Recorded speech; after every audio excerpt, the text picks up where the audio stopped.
First time we've really felt safe since this thing began. That's how many from the GT Church Assembly of God felt on Saturday, finally arriving in Athens after hearing air raid sirens in Israel last week as the war with Iran began. The St. Petersburg group eventually making their way to Jordan. Maneuvered us through that border. We didn't have visas. We didn't have anything. They just worked magic at the border, took us to Amman.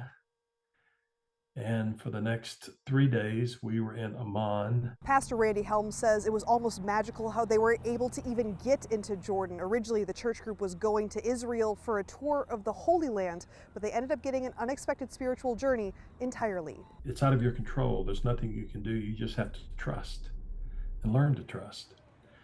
I'll tell you something else. There was a strange calmness that settled in on our group. The Tampa-based nonprofit Grable is the team that rescued the church group from Israel on their Holy Land tour to Jordan, eventually making it to Greece, presenting unique challenges compared to the war in Ukraine or hurricanes. They tend to be very localized. This conflict is regional. There's a dozen or so countries that are having problems all over the place. Grable founder and chairman Brian Stern says across the Middle East there are an estimated 80 to 90,000 Americans needing or wanting to get out. We're entirely donor funded. We don't get a thank you note from the government, let alone a dollar. So